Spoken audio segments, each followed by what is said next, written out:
Bienvenue si vous nous rejoignez dans le mini-mag de la lettre de l'acheteur en partenariat avec placedelabourse.fr. On va tout vous dire sur l'actualité des matières premières, ainsi bien sûr que leur cours. 3 sujets à retenir et on commence par un risque de pénurie qui va faire frémir beaucoup d'entre nous, celle de cacao. On apprend que pour la saison en cours, le bilan mondial de l'offre de cacao sera largement déficitaire.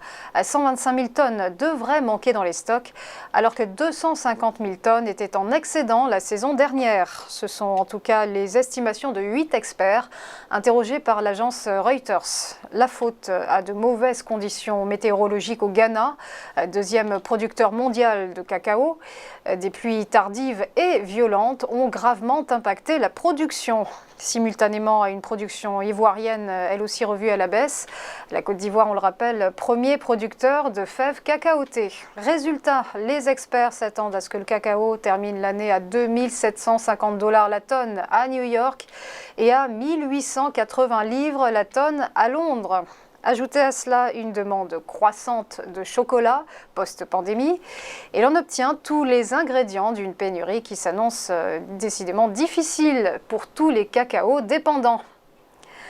Focus à présent sur les nectarines, dont la production mondiale devrait légèrement grimper cette saison pour atteindre 21,8 millions de tonnes. La conséquence du rétablissement des stocks de la Chine après les pertes dues aux conditions météorologiques de l'année dernière. Malgré l'augmentation de l'offre, les exportations devraient chuter de 23 000 tonnes pour atteindre 55 000 tonnes. Pour les mêmes raisons, l'Union européenne et la Turquie avaient également subi de sérieuses pertes. Pluie, gel destructeur pour la France, l'Italie, l'Espagne et la Grèce, principaux producteurs des États membres. La production de l'Union européenne devrait-elle baisser de 539 000 tonnes pour s'établir à 2,7 millions de tonnes. Quant aux exportations, elles devraient chuter de 175 000 tonnes. La production américaine de son côté devrait augmenter de 60 000 tonnes pour atteindre 716 000 tonnes, soit un niveau relativement stable. Les détails de l'article sur la lettre de l'acheteur. Enfin, à quoi va ressembler l'aubergine du futur? La question est très sérieuse puisque des chercheurs planchent actuellement dessus. Le projet est international. Il vise à révolutionner la culture de ce légume. Une équipe de l'Université Polytechnique de Valence s'y attelle depuis 8 ans. Le but, obtenir de nouvelles variétés plus résistantes au changement climatique et aux maladies. Pour ce faire, les chercheurs ont réussi à élargir la base génétique et à identifier de nouveaux matériaux à fort potentiel afin de transformer donc radicalement la production d'aubergines. Au total, les chercheurs ont obtenu plus de 200 hybrides et lignées différents issus du croisement entre des variétés autochtones d'aubergines et différentes espèces sauvages. De quoi réjouir les producteurs pour qui les principaux problèmes de l'aubergine, comme le flétrissement bactérien et les ravageurs, ne seraient alors plus qu'un mauvais souvenir. Voilà, c'est tout pour l'actu, un jingle et on se retrouve après pour l'interview.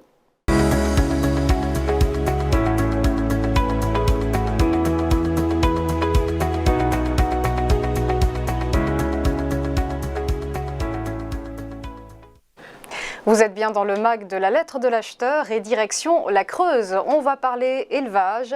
Nous sommes en liaison avec Pascale Durudeau. Bonjour. Bonjour.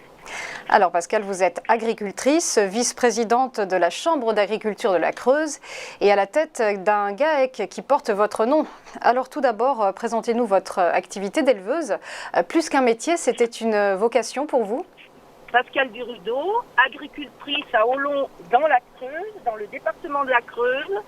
Je suis en GAEC familial avec mon mari et mon fils sur une exploitation de 198 hectares en essor, engraisseur, en bovin limousin avec 150 vélages. Depuis combien de temps vous êtes à la tête de ce GAEC ? Je suis en GAEC avec mon mari dans un premier temps. C'était une société EARL parce qu'à l'époque, il n'y avait pas GAEC ne pouvait pas être mari-femme. Mais sinon, je suis en société avec mon mari à mon installation en 1989. C'est une histoire de famille? Ah oui, oui, c'était un choix de vie. J'ai choisi mon métier. À l'époque, j'avais fait un bac comptable. Et puis voilà, je suis repartie à l'école et pour pouvoir m'installer, bénéficier des aides des JA de l'époque. Et JA Jeunes Agriculteurs, je précise. Travailler avec le vivant, avec la nature, voilà, c'est quelque chose qui me tient à cœur. Attaché à votre terroir, donc, le Limousin. Voilà, tout à fait. Alors Pascale, vous vous occupez des fonctions à responsabilité depuis un certain temps, notamment vice-présidente de la Chambre d'agriculture de la Creuse. Quel est votre rôle précisément? Tout à fait. Je suis vice-présidente de la Chambre d'agriculture. J'attends mon deuxième mandat. Donc quel est votre rôle au sein de la Chambre d'agriculture de la Creuse?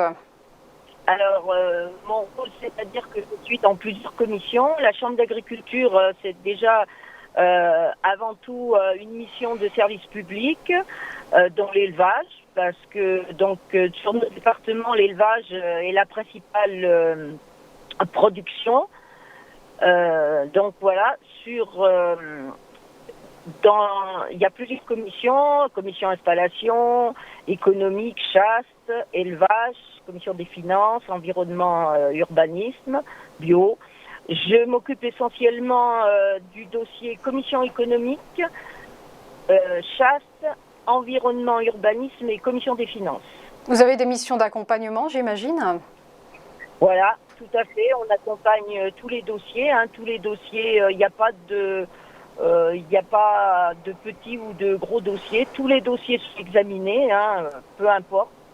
Donc là, en commission économique, ce qu'on fait, ce qui est important pour nous, c'est la négociation de la PAC, de la politique agricole commune, qui va prendre effet en 2023. Alors, vous l'évoquiez, la nouvelle PAC est en négociation. Quels en sont les enjeux pour votre territoire? Les enjeux, c'est le maintien du budget et que notre département perde le moins possible. Ce qui n'est pas gagné, parce que s'il y a eu des avancées au niveau de la part élevage, c'est toujours en suspens pour ce qu'on appelle l'éco-shine, donc tout ce qui est mesures environnementales. Merci beaucoup Pascale Durudeau d'avoir été notre invitée. Je rappelle que vous êtes vice-présidente de la Chambre d'agriculture de la Creuse. À suivre juste après une petite pause, la Como du jour.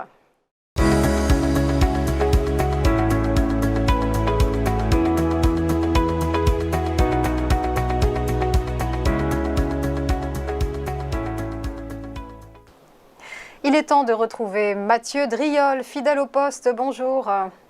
Bonjour Roselyne. Vous êtes analyste senior chez Day by Day et vous allez d'abord nous parler de sucre blanc plus précisément. Ça repart bien pour son cours malgré les inquiétudes de récolte au Brésil? Ah bah plutôt, signale plutôt aussi, en fait c'est une poursuite de la très longue phase de retournement que le sucre met en place depuis 2019-2020. Tout cet intervalle, là, c'est quasiment 2 ans, le sucre avait consolidé à plat entre 300 et 425 à peu près, et le signal haussier est intervenu début janvier 2021. Après une phase de consolidation dans un triangle symétrique, eh bien, les cours en sont sortis par le haut, donc c'est donc assimilé à une figure de continuation de tendance, une impulsion qui était passé de 300 à grosso modo 485 au plus haut. On a donc 185 points à reporter depuis le bas de la consolidation aux alentours des 414, donc un potentiel de hausse avéré. Les cours ont fait un petit pullback sur un niveau intermédiaire aux alentours des 463. Ils reprennent leur marche en avant. Les prochaines résistances sur le sucre sont aux alentours des 565 et puis après un niveau majeur vers 619. Le mouvement, il n'est certes pas forcément extrêmement rapide et violent, mais ce type de configuration est particulièrement durable. Elle, dans le temps, on est sur un retournement de moyen long terme sur le sucre. Mathieu, second coup de projecteur à présent sur le cours de l'aluminium qui recule un peu après avoir atteint un plus haut le 13 septembre dernier. Alors, effectivement, on s'éloigne un peu des matières premières agricoles, mais je voulais mettre en avant ce graphique qui est pour moi extrêmement spectaculaire, hein. Au milieu d'année 2020, l'aluminium traitait aux alentours de 1500. Et puis, depuis ce moment, eh bien, ça n'est qu'une ligne droite de façon extrêmement impressionnante. Les phases de consolidation, elles sont au mieux à plat, hein, signe d'un courant acheteur particulièrement dynamique. Et la récente sortie par le haut d'un triangle ascendant, hein, qui est là aussi une figure de continuation de tendance, a déclenché une très vive impulsion. Les probabilités, lorsque les cours marquent comme ça des nouveaux plus hauts dans une tendance haussière particulièrement forte, eh bien,